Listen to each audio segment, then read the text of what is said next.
Assalamualaikum warahmatullahi wabarakatuh. Perkenalkan, nama saya Muhammad Erik W. Beril dengan NIM B1B1211060, Prodi Ilmu Pemerintahan, Fakultas Hukum Universitas Jambi. Video ini saya buat bertujuan untuk tugas ujian akhir semester mata kuliah pengantar ilmu filsafat. Baiklah, di sini saya akan menyampaikan materi-materi filsafat yang telah saya pelajari selama kurang lebih 1 semester ini. Untuk soal yang pertama, pengertian filsafat. Yang kedua, hubungan ilmu pengetahuan filsafat dan agama. Yang ketiga, epistemologi. Dan yang keempat yaitu ontologi. Untuk yang pertama, pengertian filsafat. Pengertian filsafat berasal dari kata Yunani yakni filosofia atau philo yang berarti cinta, sophia yang berarti kebijaksanaan, pengetahuan, dan hikmah, sehingga dapat diartikan sebagai sejumlah gagasan yang penuh dengan kebijaksanaan, pengetahuan, dan hikmah.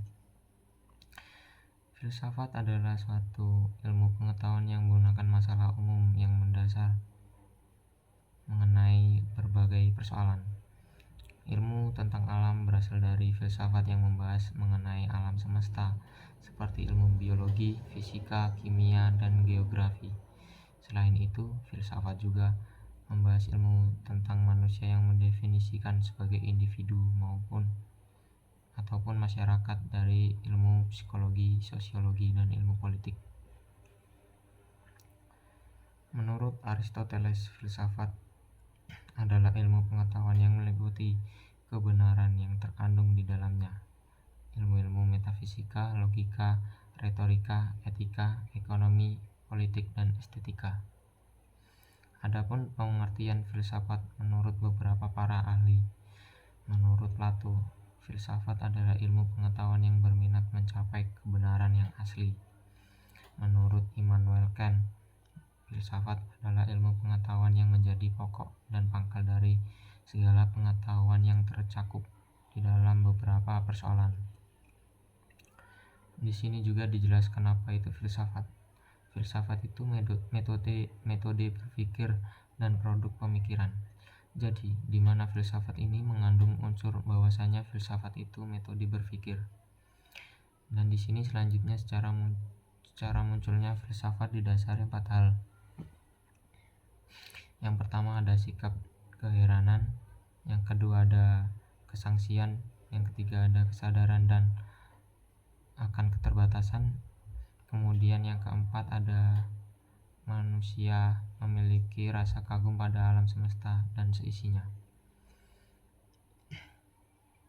Jadi dari situlah manusia ingin mengetahui dengan cara mempelajari atau memulai dengan pengetahuan ilmu filsafat ini. Kemudian ada objek filsafat terbagi menjadi 3. Yang pertama material, yaitu segala sesuatu yang ada seperti kenyataan yang ada di dalam pikiran. Yang kedua ada materi seperti alam semesta, masalah hidup, dan lain-lain. Dan yang ketiga ada materi seperti pemikiran, konsepsional, spiritual, dan lain-lain. Kemudian metode filsafat ada 3, yaitu metode positivisme, fenomenologi, dan metode kritis. Positivisme berasal dari kata positivis dalam bahasa Inggris dan positivus dalam bahasa Latin. Metode positivisme adalah metode yang lebih menekan pada aspek faktual pengetahuan. Maksudnya adalah kita mempelajari atau menyelidiki hanya berdasarkan fakta dan berdasarkan data yang nyata, dan suatu yang masih tidak jelas dikesampingkan seperti ilmu gaib dan metafisik. Metode positivisme adalah metode yang menekan pada suatu aspek faktual pengetahuan. Jadi segala sesuatunya dibuktikan melalui 3 cara. Yang pertama observasi atau pengamatan, yang kedua eksperimen atau mencari kebenaran, yang ketiga verifikasi atau peninjauan. Dan yang kedua ada fenomenologi. Metode ini adalah suatu ilmu pengetahuan yang didapat dari pengalaman yang telah didapatkan seseorang atau sesuatu kejadian yang pernah terjadi. Seseorang dapat mengaplikasikan metode ini dengan cara menceritakan kejadian, waktu, dan tempat yang telah terjadi. Yang ketiga, metode kritis. Pada metode ini, manusia lebih cenderung aktif dalam membentuk dunia mereka sendiri. Ilmu pengetahuan dapat mereka dapatkan dari pikiran-pikiran kritis yang ada dalam pikiran masing-masing. Ciri-ciri filsafat menurut A. Fadli Lubis. Filsafat memiliki 3 ciri utama, yakni universal atau menyeluruh, yaitu pemikiran yang luas dan tidak aspek tertentu saja. Yang kedua, radikal atau mendasar, yaitu pemikiran yang dalam sampai kepada hasil yang fundamental dan esensial. Yang ketiga, sistematis, yaitu mengikuti pola dan metode berpikir yang runtut dan logis meskipun spekulatif. Beberapa ahli lain menambahkan ciri-ciri lain, yaitu deskriptif, yaitu suatu uraian yang terperinci tentang sesuatu, menjelaskan mengapa sesuatu berbuat begitu. Kritis, yaitu mempertanyakan segala sesuatu atau termasuk hasil filsafat dan tidak menerima begitu saja apa yang terlihat sepintas yang dikatakan dan yang dilakukan masyarakat. Kemudian ada analisis, yaitu mengulas dan mengkaji secara rinci dan menyeluruh sesuatu, termasuk konsep-konsep dasar yang dengannya kita memikirkan dunia dan kehidupan manusia. Dan selanjutnya evaluatif, yaitu dikatakan juga normatif, maksudnya upaya sungguh-sungguh untuk menilai dan menyikapi segala persoalan yang dihadapi manusia. Penilaian itu bisa bersifat pemastian kebenaran, kelayakan, dan kebaikan. Dan yang terakhir, spekulatif, yaitu upaya akal budi manusia yang bersifat perekaan, penjelajahan, dan pengandaian, dan tidak membatasi hanya pada rekaman indera dan pengamatan lahiriah. Kegunaan dan manfaat. Filsafat adalah akar dari semua ilmu. Pertanyaan itu akan memberikan banyak jawaban dari pertanyaan perihal kegunaan filsafat. Tanpa pertanyaan filosofis, tidak akan ada persoalan baru yang harus dipecahkan dan menjadi ilmu yang berguna bagi kehidupan manusia. Masalah adalah salah satu pemicu terbesar dari perubahan. Tanpa masalah, suatu kelompok tidak akan mampu berkembang. Jika manusia terus mengangkat paham kolonialisme, maka perang tidak akan pernah berhenti di muka bumi ini. Ya, pada masanya kolonialisme adalah paham yang dianggap tepat guna, sehingga semua peradaban terbesar di dunia berlomba-lomba untuk mengkolonialisasi setiap ujung dunia yang belum terjamah oleh peradaban canggih. Selain itu, permasalahan hakikat persoalan dan mempertanyakan jawaban dikembangkan akan membuat kita lebih arif dan bijaksana dalam mengarungi kehidupan dan memahami alam dunia. Soal kedua, yaitu hubungan ilmu pengetahuan filsafat dan agama. Ilmu pengetahuan filsafat dan agama merupakan 3 aspek yang dapat menuntun manusia mencari kebenaran, meskipun ketiga aspek tersebut tidak dapat dikategorikan sesuatu hal yang sama. Secara umum, filsafat merupakan salah satu kegiatan atau hasil kegiatan yang menyangkut aktivitas atau olah budi manusia. Agama merupakan hal yang berkaitan dengan masalah hubungan manusia dan dunianya dengan Tuhannya. segala sesuatu yang berasal dari Tuhan dalam perspektif agama adalah sebuah kebenaran yang tidak dapat ditolak, sedangkan ilmu adalah deskripsi total dari konsisten dari fakta-fakta empiris yang merumuskan secara bertanggung jawab dalam istilah-istilah yang sesederhana mungkin. Ketiga, aspek memberikan kontribusi pada manusia dalam proses penyelesaian masalah. Ilmu pengetahuan pada saat ini berkembang dengan pesat seiring dengan perkembangan pemikiran manusia. Dengan ilmu pengetahuan, manusia dapat memecahkan masalah dan memudahkan manusia mencapai tujuan. Hakikat seorang manusia adalah untuk mencari kebenaran karena dibekali oleh Allah Subhanahu wa Ta'ala dengan akal pikiran yang dibimbing oleh nilai-nilai agama. Ketiga aspek yang digunakan untuk mencari kebenaran di atas memiliki titik persamaan, titik perbedaan, dan hubungan antara satu dengan lainnya. Adapun penjelasan adalah sebagai berikut. Titik persamaan filsafat. Ilmu pengetahuan dan agama bertujuan untuk kebenaran dan bertindak atas rumusan mengenai suatu kebenaran. Filsafat berusaha mencari kebenaran dengan jalan menggunakan akal, pikiran, dan logika. Ilmu pengetahuan mencari kebenaran dengan menggunakan metode ilmiah melalui penelitian, sedangkan agama berusaha menjelaskan kebenaran melalui wahyu Tuhan. Titik perbedaan filsafat dan ilmu pengetahuan kedua-duanya adalah sama-sama bersumber pada rayu akal, budi, dan nalar manusia untuk mencari kebenaran, sedangkan agama berusaha mengungkapkan, menjelaskan, dan membenarkan suatu kebenaran adalah bersumber dari wahyu.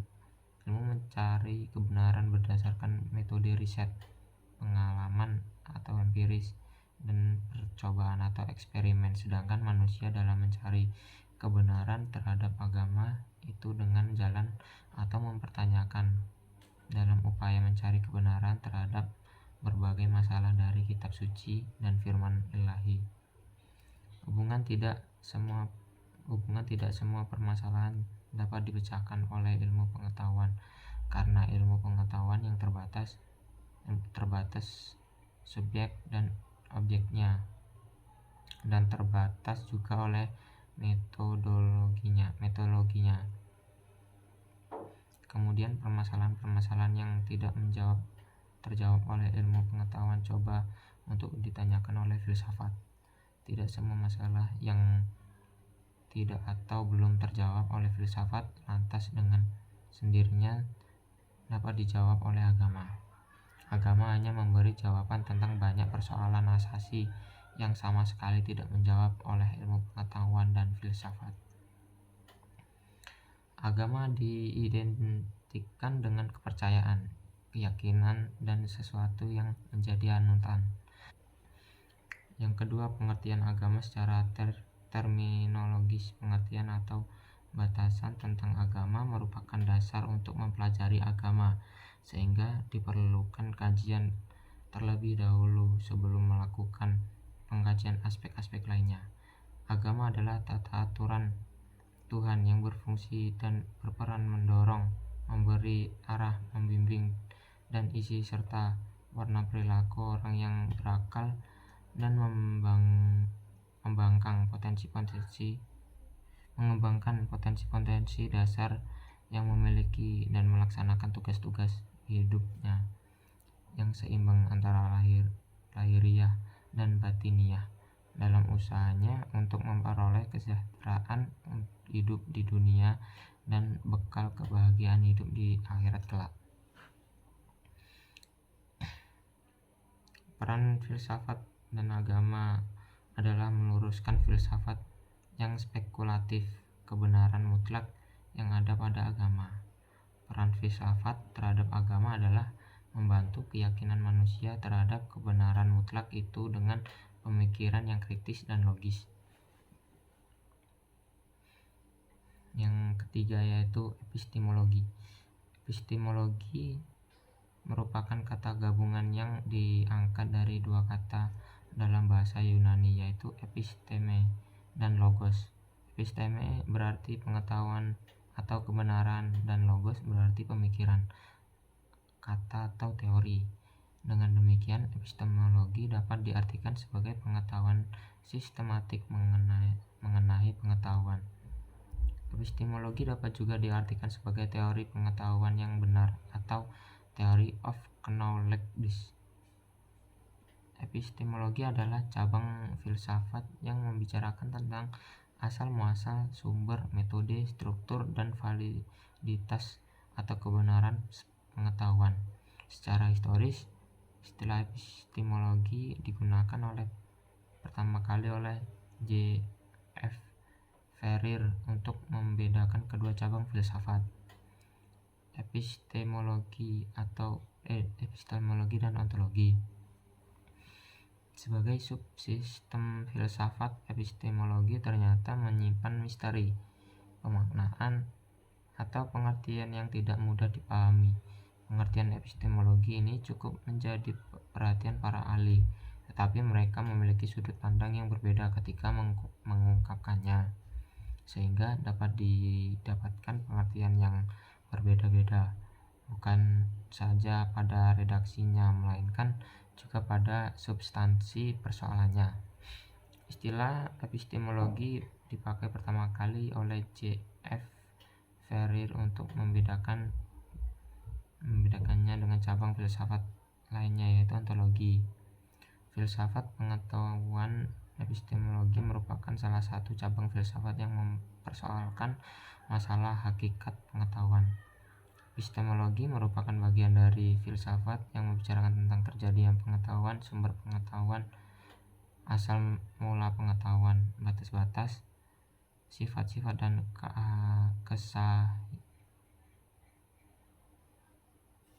kesahihan pengetahuan. Objek material epistemologi adalah pengetahuan.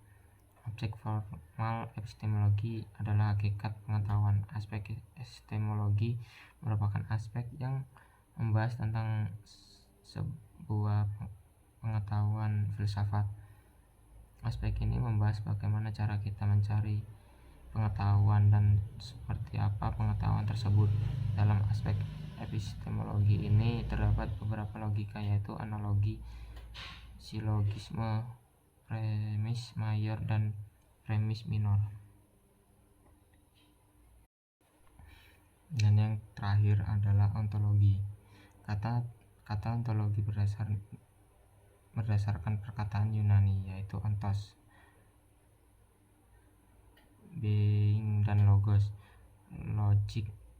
Jadi ontologi adalah the theory of being, teori tentang keberadaan sebagai keberadaan, atau bisa juga ilmu yang ada. Secara istilah, ontologi adalah ilmu yang membahas hakikat yang ada merupakan realita, baik berbentuk jasmani atau konkret maupun rohani atau abstrak. Berasal dari bahasa Yunani ontos dan logos. Ontos adalah ada dan logos adalah ilmu. Jadi ontologi adalah ilmu tentang yang ada. Secara ringkas membahas realitas atau sesuatu entitas dengan apa adanya. Istilah ontologi pertama kali diperkenalkan oleh Rudolf Goclenius pada tahun 1936 Masehi untuk menamai hakikat yang ada bersifat metafisis.